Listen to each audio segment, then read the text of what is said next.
Polymer Matt Varnish, MM6. How do you use it? What does it do? We're going to find that out.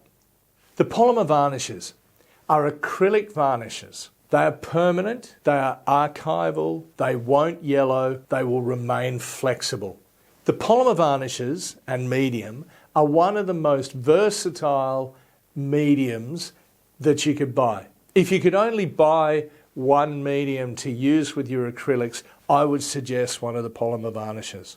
They can be used to increase the binding ability of the paint. You can use the polymer varnish to reduce the intensity of colour down. For instance, if you're trying to get a really light blue sky using phthalo blue, you can reduce the amount of colour down using 10% colour and not be concerned, once dry, that you're going to lift the paint underneath if you go over it with another coat. If you just used water, then there could be the potential, if you're only using 10% paint, that you've reduced the binder so much that you're going to make it water sensitive.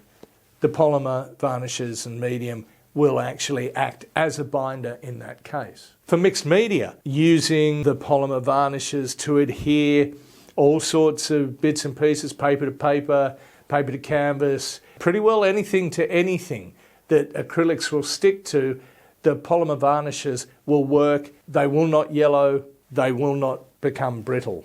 And if you use Polymer Matt Varnish MM6 with paper to paper adhesion, you won't have any of the glossy sheen that you might have got from, say, the gloss, using the gloss varnish. So you won't even be able to see where maybe the varnish is squeezed out when you've adhered two pieces of paper together. You can use the polymer varnishes for photo image transfer. You can check out links down in the comments for those. For sizing for gold leaf. There are a multitude of different things you can use the polymer varnishes for.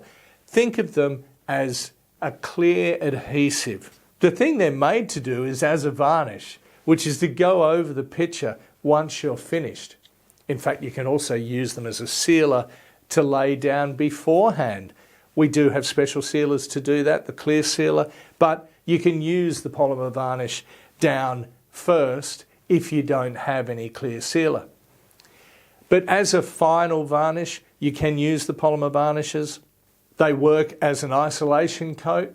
You can then paint over the top of them, and then another coat of varnish, and then paint again if you want to. In fact, that's a technique of trompe l'oeil to actually just separate the layers of paint only by a fraction of a millimetre, but still allowing it to trick the eye into thinking, for instance, when you're doing marbling or various different faux finishes. And finally, when using the polymer varnishes as a varnish, you need to add generally about 10% clean water to them, purely to free them up to be able to apply them easily as a varnish, because they are made a little thicker to do some of those other things that we talked about. So adding a little bit of water, you'll find the amount that suits you. You really need to lay the varnish down quite thinly. Thick varnishes or thick coats of varnish with water-based, any water-based varnish is not a good idea. The thinner the better. And when varnishing with the polymer varnishes, you really want to do at least 2, even 3 coats. They can be thin, very thin coats, but 2 or 3 to make sure you've covered the whole area and you've got an even coverage.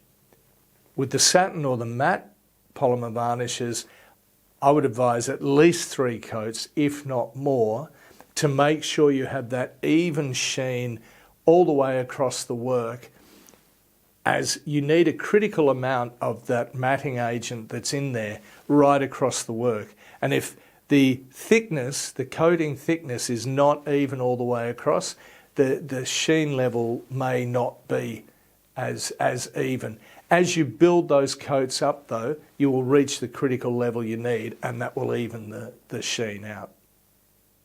And to clean up, just soap and water. Make sure your brushes are well washed out, and you must get it before the varnish dries.